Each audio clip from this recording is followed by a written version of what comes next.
Hello everyone, कैसे हैं आप सब। एक बार फिर से हमारे यूट्यूब चैनल मैथ्स वाला पे आप सबका स्वागत है। आज इस वीडियो में हम बात करने वाले हैं कि जेईई एडवांस 2022 को रिमेनिंग टाइम में हम कैसे बढ़िया ढंग से क्रैक कर सकते हैं, कैसे हम अपने आने वाले मंथ्स को, आने वाले डेज़ को प्लान कर सकते हैं। बोर्ड्स की जो डेट्स हैं वो ऑलरेडी आ गई हैं। 26 अप्रैल से आपके बोर्ड एग्ज़ाम स्टार्ट है, तो उसको ध्यान में रखते हुए आने वाले दिनों में आपको क्या क्या करना है, कैसे कैसे करना है और किन स्टेजेस के थ्रू हम अपने आप को अगर प्रोसेस करवाते हैं, हम उनके थ्रू जाते हैं, सिस्टमेटिकली जाते हैं, तो हम जेईई एडवांस में एक अच्छा स्कोर ला पाएंगे। वीडियो को लास्ट तक देखिएगा, चैनल को सब्सक्राइब कर लीजिए। ऐसे और कई सारे हेल्पफुल वीडियोस आपको आने वाले दिनों में मिलने वाले हैं। Let's start right away. So first of all मैं आपको बता दूं कि 3 स्टेजेस आपके पास हैं जिससे आप जेईई को क्रैक करेंगे। पहली स्टेज है कि आपकी थ्योरी की कंप्लीशन, ठीक है, that's the first stage. Second stage आपकी सॉल्विंग जेईई मेन लेवल तक, ठीक है, ये सेकंड स्टेज होगी जो कि आपको जेईई मेन में एक अच्छा परसेंटाइल लाने में हेल्प करेगी। और थर्ड स्टेज हो जाएगी आपकी सॉल्विंग, जो आपको ले जाएगी जेईई एडवांस लेवल तक। तो ये 3 स्टेजेस में आपको वर्क करना है। मेरा ये मानना है कि अधिकतर बच्चे जो होंगे, जो पहले से पढ़ रहे हैं, उनकी थ्योरी जो है वो अभी कंप्लीट होगी होगी ऐसा मतलब आई एम एज्यूमिंग कि आप अब तक कर लिए होंगे, क्योंकि आप 2 साल से पढ़ रहे होंगे या 1.5 साल से या 1 साल से। तो now by now your theory should be complete. आप एक बेसिक थ्योरी जो टीचर क्लास लेक्चर में पढ़ाता है वो सब आपने कर ली होगी। तो अभी आपकी रिवीजन चल रही होगी जेईई 2022 के लिए। तो अभी अगर हम पकड़ें फरवरी मार्च में, अगर मंथ्स को पकड़ता हूँ तो फरवरी, मार्च, अप्रैल, मई, जून, जुलाई, यहाँ तक आप ये पकड़ लीजिए कि अगर अप्रैल में, अप्रैल की स्टार्टिंग में एक पहला अटैम्प्ट होता है जेईई मेन का, तो दूसरा आप समझ लीजिए मई के एंड में होता है। अप्रैल के स्टार्ट में एक हो गया, एक मई के एंड में, एक जून में और एक जुलाई में। तो आपका जो एडवांस है वो अगस्त या सितंबर के आसपास हो सकता है, स्टार्टिंग लेट अगस्त या स्टार्टिंग सितंबर में, ठीक है। तो आपके पास मोटा मोटी 6 महीने, आप ऐसे कह सकते हैं, यू हैव 6 मंथ्स। तो सबसे पहले आप ये इंश्योर कर लें कि अगर कुछ थ्योरी में चैप्टर वीक हैं तो उसको कवर अप करते रहें, साइड बाय साइड कुछ हिस्सा दे दें। मान लीजिए, मैं मान के चलता हूँ कि आप 4 घंटे एक सब्जेक्ट को पकड़ते हैं, चाहे वो फिजिक्स है, चाहे केमिस्ट्री, चाहे मैथ्स। तो मान लीजिए आपकी थ्योरी ऑलमोस्ट कंप्लीट है और कुछ हिस्सा रहता है थ्योरी का, कुछ एक चैप्टर्स आपको वीक लग रहे हैं, तो आप इसमें से 1 घंटा या 1.5 घंटा आप दे सकते हैं उन चैप्टर्स को स्ट्रॉन्ग करने के लिए। और कोशिश करें कि अगले 30 डेज में आप ये थ्योरी पूरी फिनिश कर लें, ठीक है। ये थ्योरी जो भी छोटे मोटे वीक चैप्टर्स हैं उनको कवर अप कर लें। फिर उसके बाद आप साइड बाय साइड, है ना, जो आपके पास 2.5 घंटे बच गए, जो आपके पास 3 घंटे बच गए, उसमें आप सॉल्विंग करें। सबसे पहले आपकी ये कोशिश होनी चाहिए कि आप अपने आप को जेईई मेन के लिए रेडी कर लें, है ना।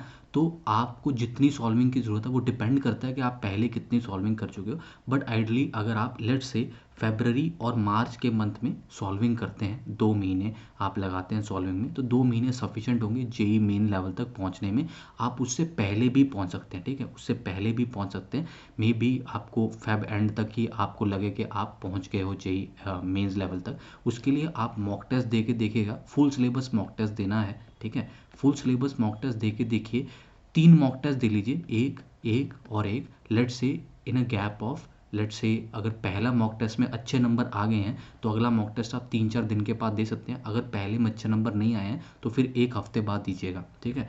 तो पहले में अगर अच्छे नंबर आ गए फिर तो 3-4 दिन के बाद दूसरा, और 3-4 दिन के बाद तीसरा दे दिए। अच्छे नंबर मतलब 200+, ठीक है, 200+ अगर हमारे मॉक टेस्ट में आने स्टार्ट हो जाते हैं या 180+ आने स्टार्ट हो जाते हैं, तो आप समझ सकते हैं कि अब आप मेंस के लिए काफ़ी हद तक रेडी हैं और आप अपनी थर्ड स्टेज की तरफ बढ़ सकते हैं, जिसमें आप जेईई एडवांस की ज़्यादा से ज़्यादा सॉल्विंग अब कर सकते हैं, हैवी क्वेश्चंस को आप उठा सकते हैं, ठीक है। तो इन 2 महीने में जो क्वेश्चंस हैं वो थोड़े कम हैवी उठाइएगा, बाद में आप ज़्यादा हैवी क्वेश्चंस उठा सकते हैं। साथ में ध्यान रखिएगा, इन 2 मंथ्स में जब आप इस स्टेज में हैं तो इस स्टेज में आप PYQ थोड़े थोड़े जेईई एडवांस के करते रहिएगा। उससे क्या होगा कि आपका जो लेवल है वो अपने आप ही बढ़ जाएगा, अगर आप अभी तक नहीं किए हैं तो, है ना। तो सॉल्विंग जब आप जेईई मेन के लिए भी फोकस्ड सॉल्विंग कर रहे हैं तो साथ साथ जेईई एडवांस के लिए भी थोड़े थोड़े क्वेश्चंस करते रहिएगा। जैसे 60-70% प्रीवियस ईयर 10 ईयर के जेईई एडवांस के क्वेश्चन कर लिए, 15 ईयर के जेईई एडवांस के क्वेश्चन कर लिए, वैसा, है ना।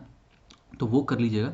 कोशिश करिए कि अगले कपल ऑफ मंथ्स में by March end you should be ready for the first attempt of JEE Main. अगर first attempt of JEE Main April की स्टार्टिंग में होता है तो उसमें आपका 99 परसेंटाइल प्लस आ जाए। जैसे ही वो आता है उसके बाद आपके पास 3-4 महीने और मिल जाएंगे टोटली एडवांस फोकस प्रेपरेशन करने को, क्योंकि मेंस में अच्छा रिजल्ट आ गया होगा तो अब आपको एनआईटी की कोई चिंता करने की ज़रूरत नहीं। आप डायरेक्टली अपना फोकस जो है वो मेन अपने आईआईटी के टारगेट पे रख सकते हैं ना। और साथ साथ में बेसिकली हर रोज़ आप कोशिश करें कि हर रोज़ कुछ समय, आधा घंटा, पौना घंटा, 1 घंटा आप ऐसे सवाल करें, ऐसे टॉपिक्स पढ़ें जिससे आपका लेवल बढ़ता रहे। देखो एकदम से लेवल बढ़ाना जो होता है ना वो मुश्किल हो जाता है, थोड़ा थोड़ा करके लेवल बढ़ाए, है ना। थोड़े से क्वेश्चन एक्स्ट्रा कर लिए। एग्जांपल दे रहा हूँ, जैसे बायनोमियल थ्योरम में मल्टीनोमियल थ्योरम पढ़ लिया, परमुटेशन कॉम्बिनेशन में प्रिंसिपल ऑफ इंक्लूजन एक्सक्लूजन पढ़ लिया। यहाँ पे आपको इसी चैनल पे प्लेलिस्ट मिल जाएंगे ना, ऊपर कार्ड्स में भी मैं दिखा दूंगा। तो वो आप कर सकते हैं। ऐसे टॉपिक करना, रैंक बूस्टर क्वेश्चंस करना, कोई अच्छी किताब में से क्वेश्चन करना, कोई भी बुक फॉलो कर सकते हैं। तो अपने लेवल को बढ़ाइए। अगर आपकी थ्योरी हो गई है तो इन 6 महीने में इतनी सॉल्विंग करिए, इतनी सॉल्विंग करिए कि पेपर में जब क्वेश्चन आए तो आपको ऐसा लगे कि यार ये सारे क्वेश्चन तो मैं देख चुका हूँ पहले ही, और मैं पेपर में अपना बेस्ट दे के आऊँ, तभी आप एक टॉप रैंक ला पाएंगे। अभी सब बच्चे पढ़ना शुरू कर देंगे, जैसे ही रजिस्ट्रेशन स्टार्ट होंगी तो एवरीवन विल स्टार्ट स्टडिंग, है ना। तो सब लोग अपना बेस्ट दे रहे होंगे। इस समय आपको कॉम्प्लेसेंट नहीं होना। कॉम्प्लेसेंट का मतलब आपको ऐसे आलसी सा नहीं बन जाना कि हाँ मेरा तो हो ही जाएगा। ऐसा ओवर कॉन्फिडेंस वाली स्टेज में आ जाएगा ना तो फिर और लोग हमें बीट कर जाएंगे। तो आप अपना एफर्ट लगाते रहें और अपने आप को डेली इंप्रूव करते रहें, सॉल्विंग करते रहें, बहुत सिस्टमेटिकली चलें। अगर आपकी अभी थ्योरी नहीं हुई तो पहले थ्योरी को, अगर थ्योरी बहुत सारी बाकी है तो पहले थ्योरी करनी पड़ेगी ऑब्वियसली, है ना। मैंने पहले ही कहा था कि आई एम अज्यूमिंग कि थ्योरी आपकी कंप्लीट हो गई। तो थ्योरी अगर आपकी कंप्लीट होगी, छोटी मोटी बाकी है, तो अगले 1-आध महीने में उसको ख़त्म कर लें। और उसके बाद मार्च, अप्रैल, मई, जून, जुलाई, अगस्त, ये सब महीनों में फुल फ्लैश सॉल्विंग करें। बाद में थ्योरी की तरफ जाना ही ना पड़े, हमें इतने क्वेश्चन सॉल्व कर लें, किताबें लगा लें, रैंक बूस्टर कोर्सेज कर लें, है ना। अगर आप मेरे साथ जुड़े हुए हैं तो रैंक बूस्टर कोर्सेज है हमारे जिसमें बहुत बढ़िया बढ़िया क्वेश्चन रहते हैं, तो वो आप कर लें। आप कहीं और है तो अपने जो भी क्वेश्चन आपके टीचर ने दिए हैं वो कर लें। पढ़ाई करते रहें। कोई भी आपको डाउट आता है, कोई भी किसी भी तरह का आपको क्वेरी आता है तो ज़रूर मेरे को कमेंट सेक्शन में बताएं। I will try to resolve, है ना। तो अगले वीडियो में मिलेंगे और इन्फॉर्मेशन के साथ। इसमें इतना ही। Thank you, bye bye.